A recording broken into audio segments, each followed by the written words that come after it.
ومن سيئات أعمالنا من يهده الله فلا مضل له ومن يضلله فلا هادي له ونشهد أن لا إله إلا الله وحده لا شريك له لا نظير له ولا وزير له ولا مشير له ولا ند له ولا ضد له ولا مثل له ولا مثال له ونشهد أن سيدنا وسندنا ونبينا وإمامنا وخطيبنا وطبيبنا وطبيب قلوبنا محمدا عبده ورسوله.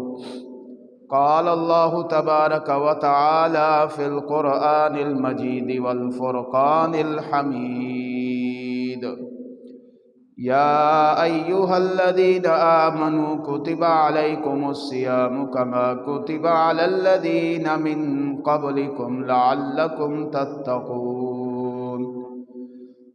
وقال الله تبارك وتعالى: شهر رمضان الذي أنزل فيه القرآن هدى للناس وبينات من الهدى والفرقان. وقال النبي صلى الله عليه وسلم: من صام رمضانا إيمانا واحتسابا غفر له ما تقدم من ذنبه ومن قام رمضانا إيمانا واحتسابا غفر له ما تقدم من ذنبه. وقال النبي صلى الله عليه وسلم: من لم يدع قول الزور والعمل به فليس لله حاجة أن يدع طعامه وشرابه. صدق الله مولانا العظيم وصدق رسوله النبي الكريم ونحن على ذلك لمن الشاهدين والشاكرين والحمد لله رب العالمين.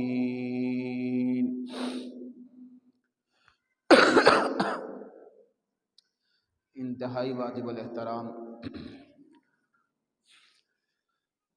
میرے محترم دوستوں، بزرگوں، عزیز بھائیوں، اللہ تعالیٰ نے اپنے فضل اور احسان سے ہم پر اپنی ایک اور نعمت اور انعام رمضان کی صورت میں نازل فرمایا،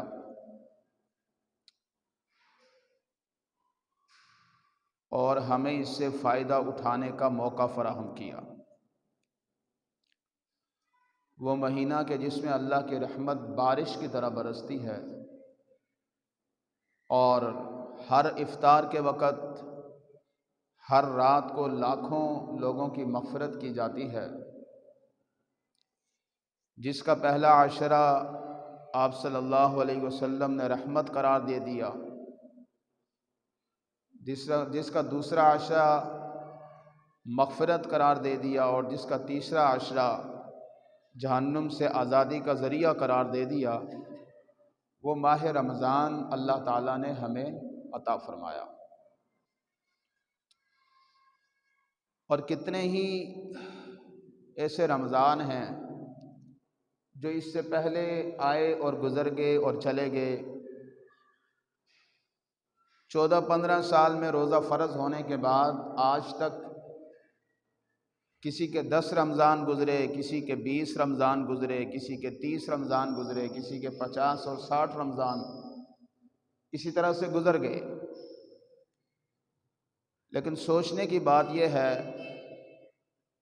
کہ وہ مہینہ کہ جس کے بارے میں آپ صلی اللہ علیہ وسلم نے فرمایا کہ اللہ تعالیٰ اس میں شیاطین کو باندھ دیتے ہیں، جنت کے دروازے کھول دیے جاتے ہیں،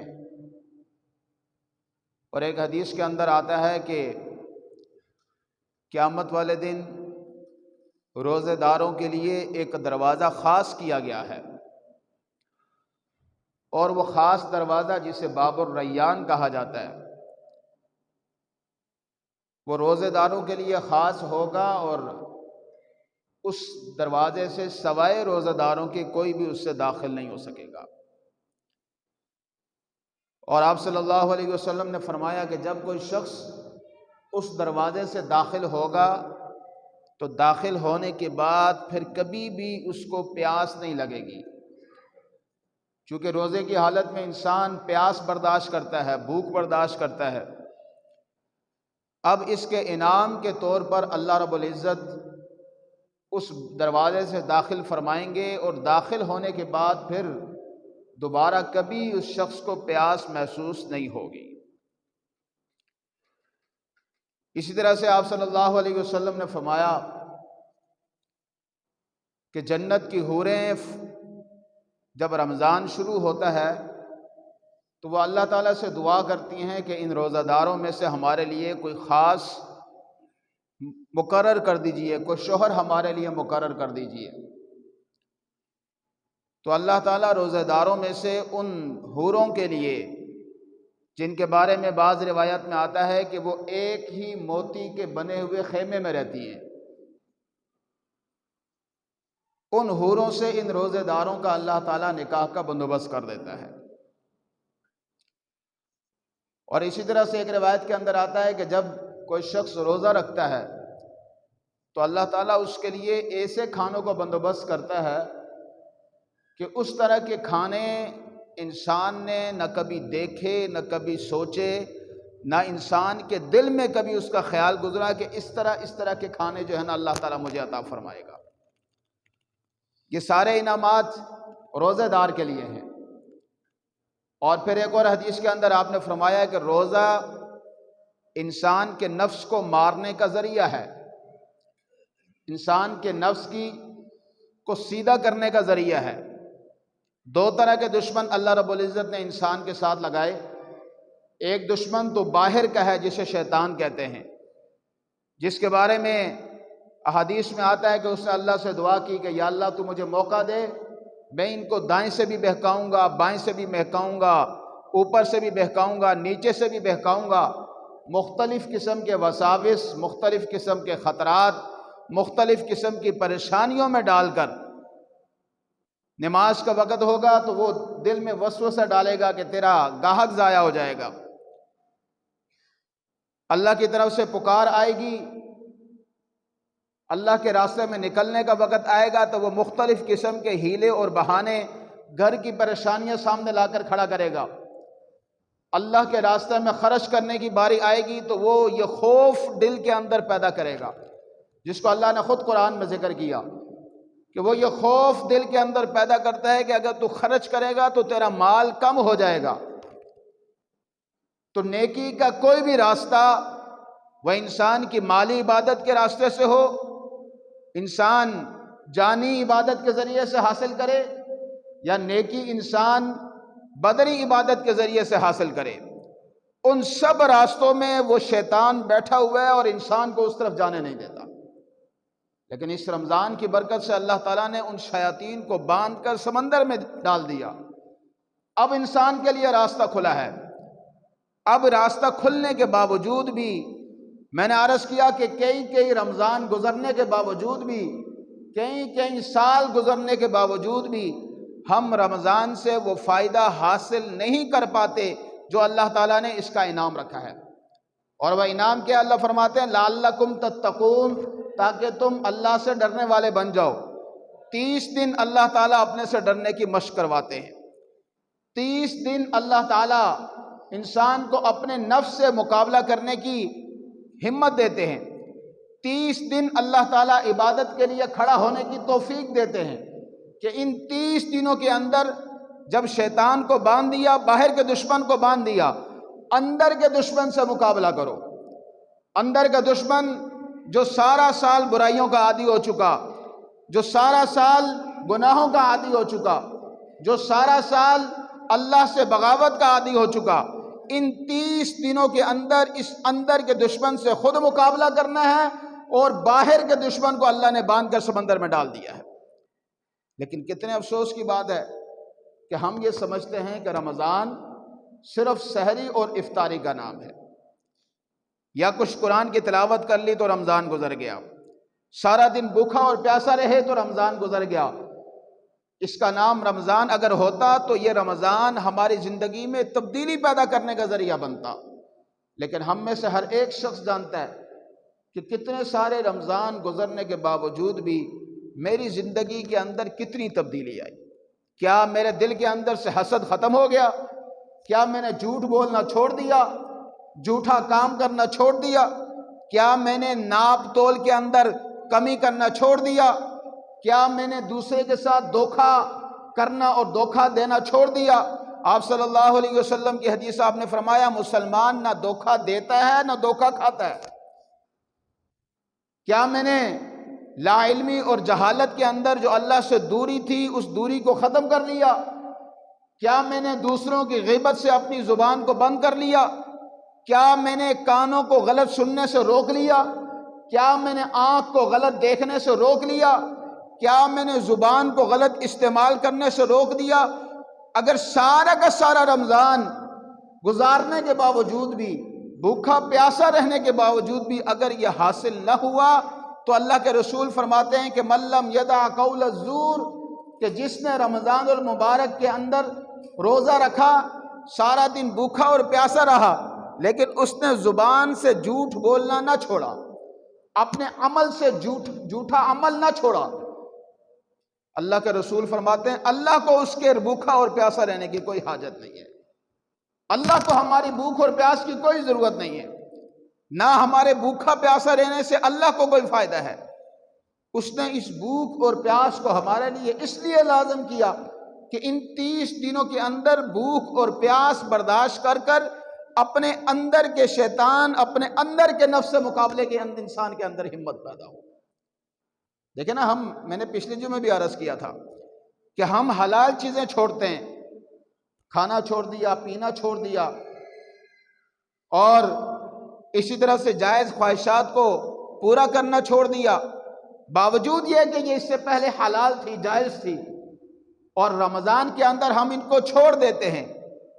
تو جس سے اللہ تعالیٰ سبق یہ دے رہے ہیں کہ اے انسان، اگر تو حلال چیز یعنی کھانا چھوڑ سکتا ہے تو حرام کام، جھوٹ چھوڑنے کی بھی ہمت تیرے اندر موجود ہے۔ اگر تو حلال چیز کھانا اور پینا چھوڑ سکتا ہے تو غیبت سے زبان بند کرنے کی ہمت تیرے اندر موجود ہے۔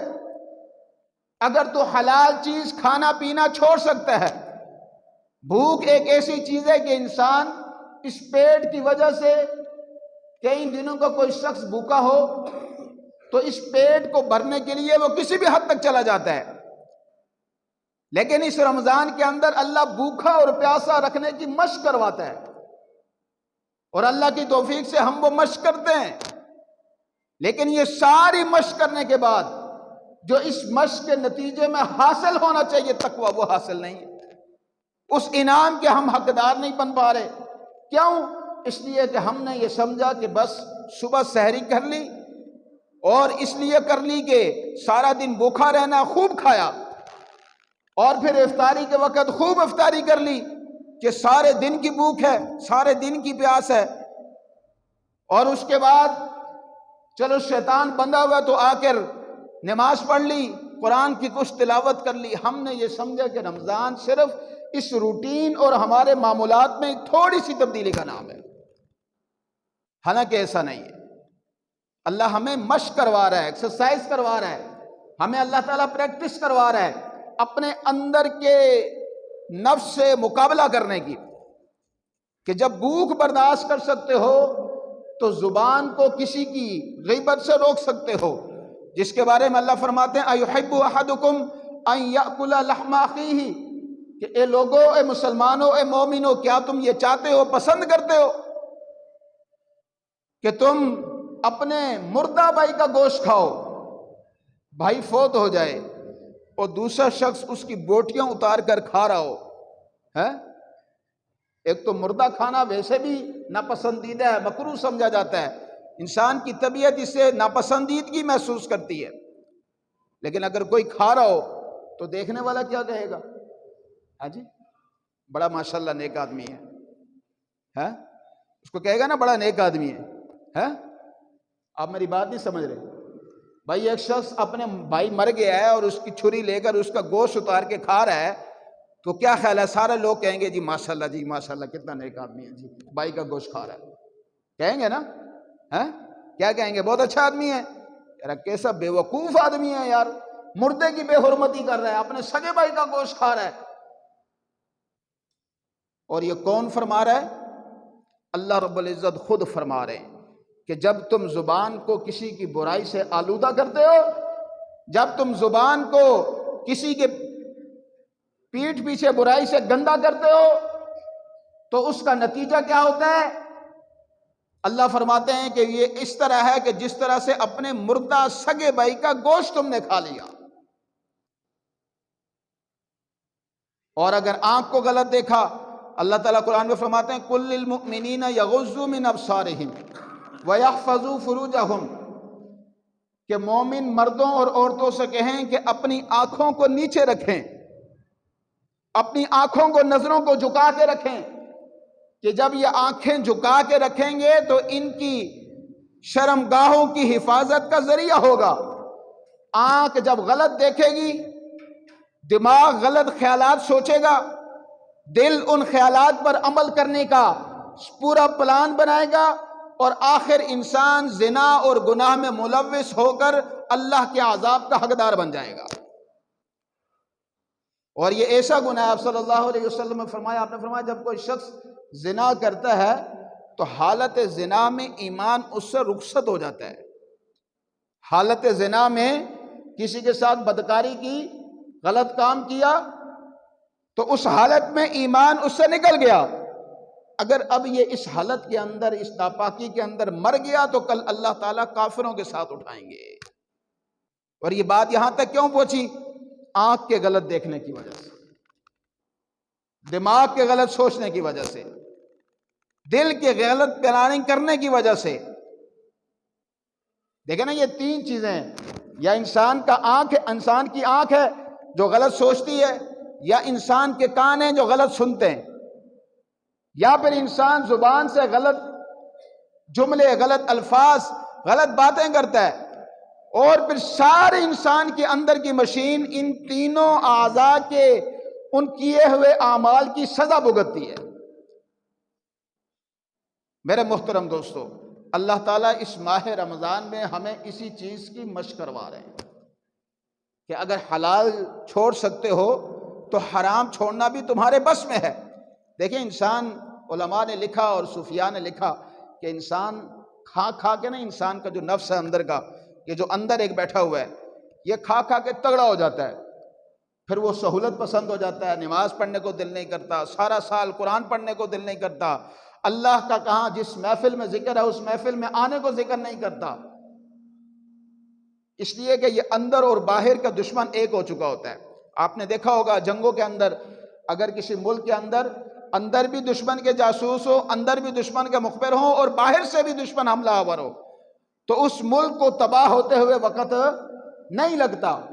اللہ تعالیٰ نے آسانی کی کہ باہر کے دشمن کو باندھ دیا، اندر کے دشمن سے مقابلہ کرنے کی ہمیں ہمت کرنے کا حکم دیا۔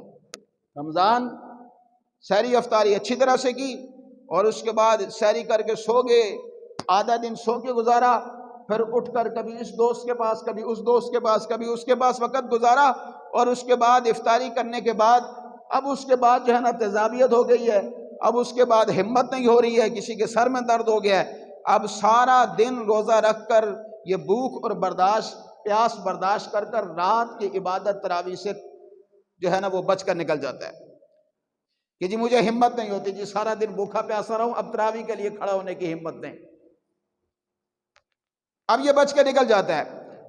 لیکن اس کے بعد ساری رات کہیں پر کرکٹ کے ٹورنامنٹ ہو رہے ہیں، کہیں پر دوستوں کے اندر ساری رات بیٹھ کر گپیں چل رہی ہیں، اور کہیں پر جو ہے نا وہ ساری رات فحش فلمیں دیکھی جا رہی ہے۔ رمضان کے مہینے کے اندر اللہ اوپر سے اعلان کر رہا ہے کوئی مغفرت کا طلبگار، اللہ اعلان کر رہا ہے کوئی جہنم سے آزادی کا طلبگار، اور مسلمان انسان اس دنیا کے اندر باوجود سارے اسباب ہوتے ہوئے اعلان اللہ سے بغاوت کر رہا ہے کہ تیری مغفرت کی ہمیں کوئی ضرورت نہیں ہے، تیری رحمت کا مجھے بالکل ضرورت نہیں ہے۔ اس لیے میرے محترم دوستو، ایک تو یہ ہے کہ یہ رمضان جیسے پہلے گزرا، ایسے ہی یہ رمضان اسی طرح سے پھر نکل جائے۔ اور ایک یہ ہے کہ ہم اس کی پلاننگ کریں کہ ہم نے یہ رمضان کیسے گزارنا ہے۔ جیسے پہلے گزارا، کھایا پیا، سو گئے، باتیں کی، تھوڑی سی تلاوت کر لی، چلو نماز شماز پڑھ لی، بس ٹھیک ہے۔ ایک تو یہ کہ جیسے پہلے گزرا گزر جائے، اور ایک یہ ہے کہ ہم اس کی کوشش کریں، پلاننگ کریں کہ ہم نے رمضان کیسے گزارنا ہے۔ کیا خیال ہے؟ کرنی چاہیے نہیں کرنی چاہیے؟ تو چند چیزیں ذہن میں رکھیں۔ سب سے پہلی چیز، آپ صلی اللہ علیہ وسلم کی حدیث، آپ نے فرمایا انما الاعمال بالنیات، کہ اعمال کا دار و مدار نیتوں پر ہے۔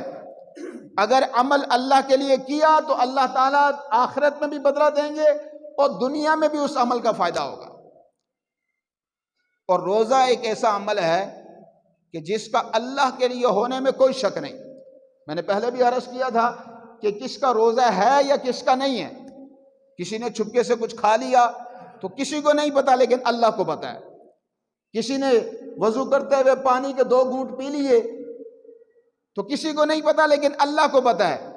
اور جس نے پانی اندر جانے کے باوجود بھی واپس کلی کر لی، اندر نہیں لے کر گیا، تو مطلب یہ کہ اللہ کا خوف اور ڈر اس کی طبیعت کے اندر، دل کے اندر موجود ہے، ورنہ پی لیتا کسی کو نہیں پتا۔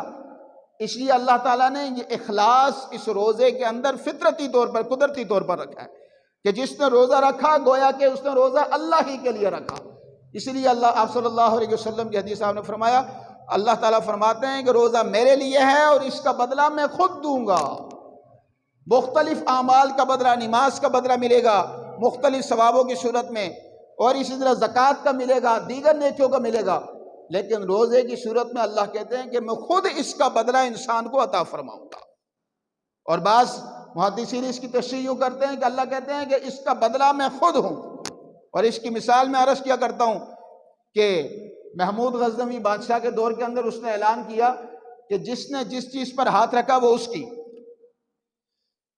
تو اس کے اس اعلان کے بعد لوگوں نے، کسی نے سونے چاندی کے ڈھیروں پہ ہاتھ رکھا، کسی نے غلاموں اور باندیوں پہ ہاتھ رکھا، کسی نے غلے اور اناج کے ڈھیروں پہ ہاتھ رکھا۔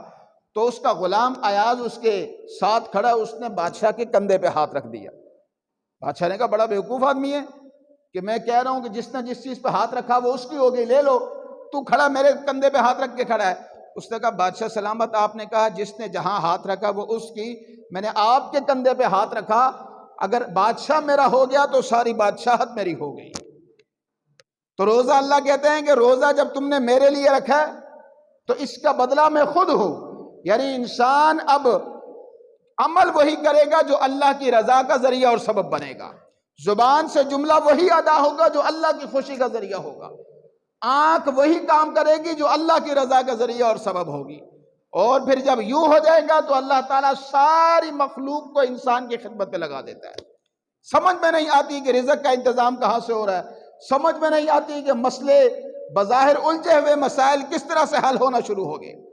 اس لیے میرے محترم دوستو، سب سے پہلی چیز اخلاص، کہ روزہ رکھا صرف اللہ کی رضا کے لیے رکھا، اللہ کی رضا کے لیے رکھا۔ دوسری چیز عبادت، عبادت کے اندر سب سے سر فہرست نماز ہے، سب سے سر فہرست نماز ہے۔ سارا سال رمضان نماز میں سستی کی، لیکن رمضان کے اندر اللہ نے 5 وقت کی نماز ادا کرنے کی توفیق دی۔ اب کوشش یہ کریں کہ جیسے ہی اذان ہو اول وقت میں آ کر مسجد میں پہنچ جائیں، اور اول وقت میں جو ہے نا آ کر پہلی صف کے اندر شامل ہو کر نماز کی ادا کریں۔ سارا سال نہیں کر سکتے، شیطان نہیں آنے دیتا۔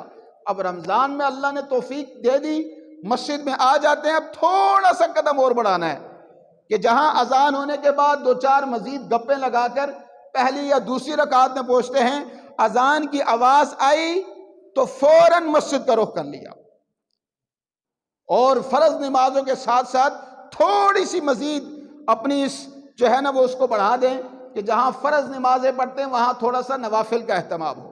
انسان کے لیے اللہ کے ساتھ بات کرنے کا ذریعہ قرار دے دیا، اور صحابہ کرام بڑے خوش ہوتے تھے کہ اللہ نے ہم سے کلام کرنے کا، اللہ سے گفتگو کرنے کا ہمیں ایک ذریعہ مل گیا۔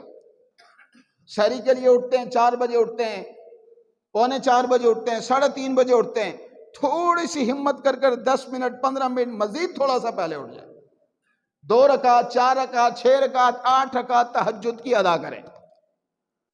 اور اسی طرح سے فجر کی نماز پڑھی، آپ صلی اللہ علیہ وسلم فجر کی نماز کے لیے نکلے تو حضرت ام سلمہ رضی اللہ تعالیٰ عنہ گھر کے اندر ذکر اذکار اور تسبیحات میں مصروف تھی، اور جب نماز پڑھ کر واپس جو ہے نا گھر میں تشریف لے کر گئے تو دیکھا کہ وہ اب بھی مصروف ہیں۔ تو آپ صلی اللہ علیہ وسلم نے فرمایا کہ اگر کوئی شخص فجر کی نماز پڑھ کر سورج کے نکلنے تک اپنی جگہ پر بیٹھا رہے اور پھر عشاء کی نماز پڑھ کر وہاں سے اٹھے اور اس دوران اللہ کے ذکر میں، قرآن کی تلاوت میں مصروف رہے، اللہ تعالیٰ اس کو مقبول حج اور عمرے کا ثواب عطا فرمائے گا۔ مقبول حج اور عمرے کا، عمرے کے اندر جانا نصیب ہو نہ ہو، اسباب میسر ہو نہ ہو، پیسے انتظام ہو نہ ہو، لیکن اللہ کے رسول نے طریقہ بتا دیا کہ یہ عمل کر لیا، اس عمل کی برکت سے اللہ تعالیٰ تمہیں مقبول حج اور عمرے کا جو ہے نا وہ ثواب عطا فرمائیں گے۔ اور ایک روایت کے اندر آتا ہے کہ اللہ تعالیٰ ان 2 رکعت عشاء کی وجہ سے اللہ تعالیٰ سارے دن کے کاموں کے اندر اللہ تعالیٰ برکت پیدا فرما دیتے ہیں۔ تو جہاں فجر پڑھ لی تو اس کے بعد تلاوت کے لیے بیٹھ جائیں، ذکر و اذکار کے اندر جو ہے نا وہ مصروف ہو جائیں، اور اس کے بعد 2 رکعت اشراق کے پڑھ کر گھروں کے اندر چل پڑیں۔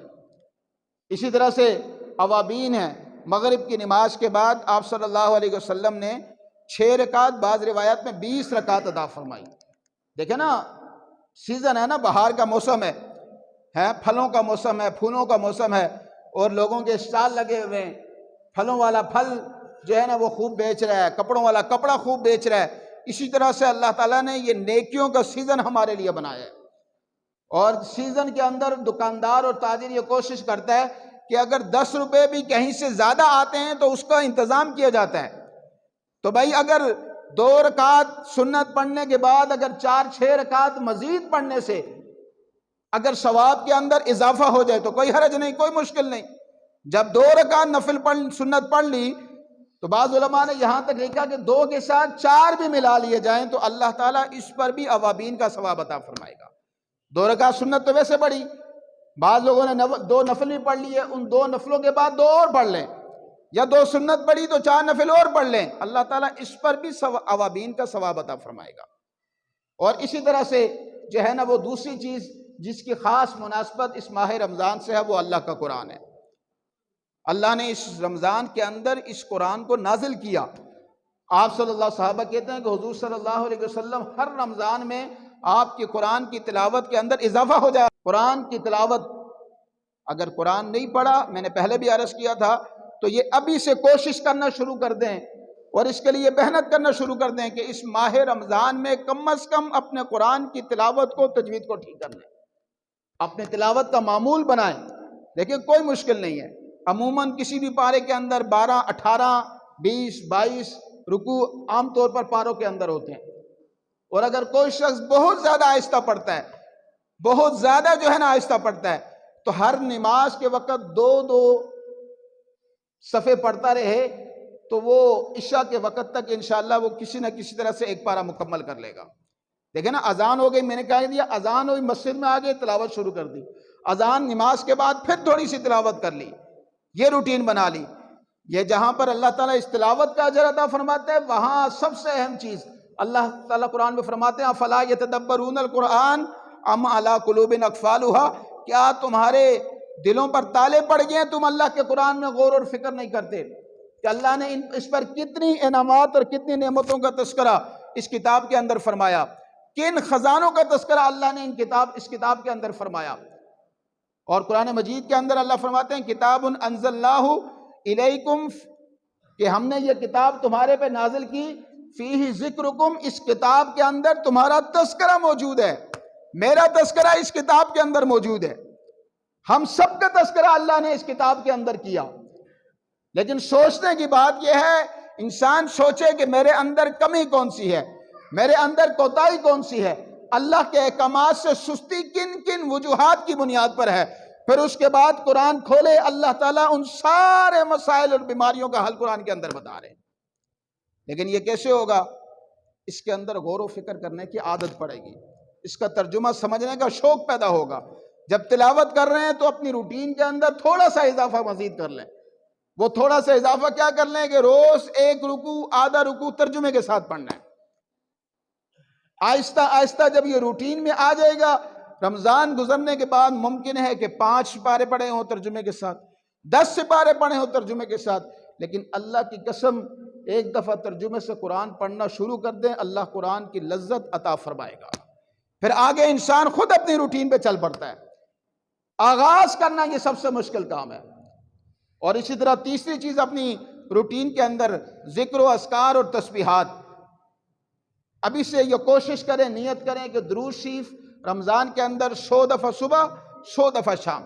اگر نہیں پڑھتے تھے تو یہ 100 دفعہ سے آغاز کریں۔ تیسرا کلمہ 100 دفعہ صبح، 100 دفعہ شام۔ اسی طرح سے جو ہے نا استغفار 100 دفعہ صبح اور 100 دفعہ شام۔ یہ اپنی روٹین کے اندر تھوڑا سا اضافہ، 100 دفعہ درود شریف پڑھنے کے اندر زیادہ سے زیادہ 10 منٹ لگتے ہیں۔ صلی اللہ علیہ وسلم بھی درود شریف ہے، جزا اللہ عنا محمد ما هو اہل، یہ بھی درود شریف ہے، اور بہت سارے درود شریف ہیں۔ مختصر سے انسان اس کو اپنے معمول کا حصہ بنائے رمضان کے اندر۔ اور اسی طرح آپ صلی اللہ علیہ وسلم نے فرمایا کہ رمضان غم گساری اور مواسات کا مہینہ ہے، دوسرے کی غم خواری کا مہینہ ہے۔ آپ صلی اللہ علیہ وسلم نے فرمایا کہ اگر کوئی شخص رمضان میں کسی کو افطار کروائے، اللہ تعالیٰ اس افطار کے بدلے میں اس کو جنت کے کھانوں میں سے کھانے عطا فرمائے گا۔ صحابہ نے کہا یا رسول اللہ ہر شخص تو افطار نہیں کروا سکتا۔ آپ نے فرمایا کہ اگر کوئی ایک کھجور بھی کسی کو کھلا دے، اللہ تعالیٰ اس کو بھی عطا فرمائے گا۔ اور ایک روایت کے اندر آتا ہے کہ اگر کسی نے کسی کو پانی سے افطار کروا دیا، اللہ تعالیٰ اس کو بھی، اس پر بھی اجر عطا فرمائے گا۔ دیکھیں نا، ہمیں تو آج پانی کی کوئی اتنی تنگی نہیں، پریشانی نہیں، اس دور کے اندر پانی بھرنے کے لیے بھی انہیں دور دور جانا پڑتا تھا۔ اور ایک روایت کے اندر آتا ہے کہ کسی کے پاس دودھ تھا، اس نے اس دودھ میں کچھ پانی ملا کر کسی کو وہ دودھ پلا دیا، اللہ اس پر بھی افطاری کروانے کا اجر عطا فرمائے گا۔ ٹھیک ہے نا، بھوک انسان کو جب محسوس ہوتی ہے تو پتہ چلتا ہے کہ بھوکا رہنے سے کتنی تکلیف ہوتی ہے، کتنی پریشانی ہوتی ہے۔ تو وہ لوگ کہ جن کو سارا سال کھانا میسر نہیں، جن کو جو ہے نا، جن کے کئی دن جو ہے نا وہ چائے اور قہوے کے ساتھ روٹی کے کچھ ٹکڑے جنہیں میسر ہوتے ہیں، ان کی بھوک کا اندازہ انسان کو ہوگا، تو اس کا طریقہ یہ ہے کہ دوسروں کو بھی جو ہے نا وہ اس اپنے کھانے کے اندر شریک کیا جائے۔ اور اسی طرح سے اللہ تعالیٰ نے، آپ صلی اللہ علیہ وسلم نے اس رمضان کے کفارے کے طور پر فطرانے کا حکم دیا کہ وہ ضرورت مند، ہم عید کی تیاریاں کر رہے ہیں، عید کے لیے کوششیں کر رہے ہیں، کپڑے خرید رہے ہیں، جوتے خرید رہے ہیں، مرد عورتیں بچے ہر شخص خرید رہے ہیں۔ اب جب اپنے لیے خرید رہے ہیں، ایک جوڑا اپنے لیے خریدا تو ایک جوڑا ساتھ اپنے کسی دوسرے ضرورت مند بھائی کے لیے خرید لیا۔ جہاں پر خود کھایا وہاں تھوڑا سا دوسرے کو کھلا دیا، نقد کی صورت میں کسی کے ساتھ تعاون کر دیا۔ اسی طرح سے بعض لوگ جو ہے وہ زکوٰۃ اس مہینے میں ادا کرتے ہیں۔ میں انشاءاللہ آگے زکوٰۃ کے حوالے سے تفصیلی عرض کروں گا کہ زکوٰۃ کے کیا مسائل اور کیا احکامات ہیں۔ یہ چند کام، اور اس کے ساتھ ساتھ یہ سوچیں کہ میرے کتنے رمضان اس سے پہلے اس حالت کے اندر گزر گئے۔ دیکھیں نا، میں نے ابتداءً عرض کیا کہ ہم میں سے 14-15 سال میں بالغ ہونے کے بعد کسی کے 10 سال گزر گئے، 10 رمضان گزر گئے، کسی کے 20 رمضان گزر گئے، کسی کے 30، کسی کے 40، کسی کے 50 رمضان گزر گئے، لیکن وہی ڈھاک کے 3 بات جہاں پر تھی وہی کی وہی ہے۔ کوئی اللہ کا خوف دل کے اندر نہیں آیا، حالانکہ اللہ اس کی ایکسرسائز اور مشق کروا رہا ہے۔ اللہ تعالیٰ بار بار اس کی جو ہے نا وہ مشق کروا رہا ہے، اور یہ بتا رہا ہے کہ حلال چھوڑ سکتے ہو تو حرام بھی چھوڑ سکتے ہو۔ اسی کا نام تقوی ہے، اسی کا نام اللہ سے ڈرنا ہے۔ اگر یہ رمضان ختم ہونے کے بعد یہ ساری چیزیں حاصل ہو گئی تو پھر اللہ نے ہمیں تقوی نصیب فرمایا۔ اور اگر رمضان میں یہ چیز حاصل نہیں ہوئی، تراویح کے ٹائم پر عام طور پر ہمارے نوجوان گھروں سے تراویح کے لیے نکلے، پھر 4 وہاں بیٹھے، 6 وہاں بیٹھے، 8 وہاں بیٹھے، اپنا وقت ضائع کر رہے ہیں۔ میرے محترم دوستو، یہ سوچیں کہ آج اعلان ہو جائے کہ وزیر اعظم صاحب کی طرف سے جو ہے نا وہ فائن آٹا، فائن جو سب سے اچھا قسم کا آٹا ہے، وہ سدرا چوک پر جو ہے نا وہ ہر شخص کو دیا جائے گا۔ کیا خیال ہے؟ پھر کوئی مصروفیت آڑے آئے گی؟ ہے جی، کوئی مصروفیت آڑے آئے گی؟ یا چلیں کسی کو آٹے کی ضرورت نہیں ہے، کسی کی اپنی فیکٹریاں ہیں، اعلان ہو جائے جی 2-2 ہزار روپیہ سدرا کے مدینہ ٹاؤن کے ہر شخص کو ملے گا۔ کیا خیال ہے؟ بچے، بوڑھے، جوان، مرد، عورت، کوئی پیچھے نہیں رہے گا۔ ضرورت مند ہے کہ نہیں ہے، وہ کوشش کرے گا کہ چلو کوئی نہیں، 2 روپے آتے ہیں تو آنے دو۔ میرے محترم دوستو، اللہ کی طرف سے یہ ایک سیل لگی ہوئی ہے نیکیوں کی، اللہ کی رحمت بارش کی طرح ہمارے اوپر برس رہی ہے، لیکن کتنے افسوس کی بات ہے کہ کتنے رمضان گزر گئے اور حاصل کچھ نہیں۔ اس لیے سوچیں کہ سارا مہینہ، اس پورا رمضان کا مہینہ ہم نے جہاں پر کھانا پینا چھوڑ دیا، اب یہ ارادہ کر لیں کہ یا اللہ اس مہینے کم از کم کسی کی غیبت نہیں کرنی، اس مہینے زبان سے جھوٹ نہیں بولنا۔ بعض دفعہ ایسی صورتحال بن جاتی ہے، پھر بھی جھوٹ نہیں بولنا۔ اسی طرح آپ صلی اللہ علیہ وسلم نے فرمایا کہ اس روزے کی حالت میں اگر کوئی شخص تم سے لڑتا ہے، جھگڑتا ہے، تو تم خاموش ہو جاؤ، شور شرابہ نہ کرو اور اس کو کہو کہ میں روزے سے ہوں۔ اور آپ نے دیکھا ہوگا کہ افطار کے وقت روزہ داروں کا عموماً میٹر شارٹ ہوتا ہے، تھوڑی سی بات پر اس کا گریبان پکڑ لیا، اس کو 2 گالیاں دی۔ اللہ کے رسول ہمیں کیا طریقہ بتا رہے ہیں؟ جب سارا دن بھوکا پیاسا رہے ہو، اب کسی نے کوئی سخت جملہ کہہ دیا تو اس کو کوئی یار میں تجھے جواب نہیں دیتا۔ اللہ کا قرآن کہتا ہے اذا خاطبہم الجاہلون قالوا سلاما، جب کوئی جاہل متھے پڑ جائے تو اس کو کہے یار اللہ کے لیے یار تو ٹھیک ہے میں غلط ہوں، اپنی غلطی نہیں بھی ہے پھر بھی مان لے گا یار تم ٹھیک ہو میں غلط ہوں۔ سودا لیتے ہوئے اگر وہ زیادتی کرے اس کو کہے چل یار رمضان ہے یا تو تھوڑے سے زیادہ لے لے، جان چھوڑ دے میری۔ اس لیے میرے محترم دوستو یہ ساری چیزیں کریں گے، کوشش کریں گے، اپنے رمضان کی یہ پلاننگ کریں گے، نماز کے اندر تھوڑا سا اضافہ، تلاوت کے اندر تھوڑا سا اضافہ، ذکر کے اندر تھوڑا سا اضافہ، جہاں ہم یہ ساری چیزیں کر رہے ہیں اس کے اندر تھوڑا سا اضافہ، اور اسی طرح سے جھوٹ کو، غیبت کو، کینہ بغض حسد کو، دوسروں کے ساتھ جو دوسروں کے اوپر بہتان کو، ان سب چیزوں کو رمضان میں ہم نے چھوڑ دینا ہے۔ یہ چیزیں چھوڑ دیں گے اور یہ چند چیزیں کریں گے، انشاءاللہ اللہ تعالیٰ اس مہینے میں تقوی کی نعمت عطا فرمائے گا، اور یہ رمضان میں تقوی حاصل ہو گیا تو اللہ تعالیٰ اس کی برکت سارا سال ہمیں اپنی زندگی کے اندر محسوس ہوگی۔ اللہ تعالیٰ ہمیں عمل کرنے کی توفیق عطا فرمائے۔